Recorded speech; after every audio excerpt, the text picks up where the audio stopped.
Pandian store சீரியலில் அடுத்து வர எபிசோடில் நம்ம தங்கமயில் இருந்துட்டு சரவணன் வந்து இவ கூட வாழ எனக்கு துளி கூட விருப்பமே இல்லை அப்படின்ற மாதிரியே சொல்லிடுறாங்க.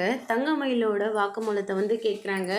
தங்கமயில் இருந்துட்டு இவருக்கு மட்டும் இல்லை எனக்கும் கூட இவரு கூட சேர்ந்து வாழ ஒரு துளி கூட விருப்பமே இல்லை, எனக்கும் டிவோர்ஸ்க்கு சம்மதம் தான் அப்படின்ற மாதிரி சொல்லிடுறாங்க. இதை கேட்டோன்னே நம்ம கோமதி இருந்துட்டு தங்கமயில கிட்ட போயிட்டு, என்னம்மா மயில், அவன் பேசுனதெல்லாம் மனசில் வச்சுக்காதம்மா, அவன் புத்தி கட்ட நடந்துக்கிட்டு இருக்கான், அதுக்கேற்ற மாதிரி நீங்களும் தான் தப்பு பண்ணீங்க. ஆனால் உங்கள் ரெண்டு பேத்தையும் நம்பி எங்கள் வீட்டு வாரிசு உன் வயிற்றில் வளர்ந்துட்டுருக்கம்மா. உங்களுடைய ஈகோ பிரச்சனையினால அந்த குழந்தையோட வாழ்க்கையை கேள்விக்குறியாக ஆக்கிடாதீங்க. வேணா உன் காலில் கூட விழுந்து நான் மன்னிப்பு கேட்குறேம்மா அப்படின்ற மாதிரி சொல்கிறாங்க.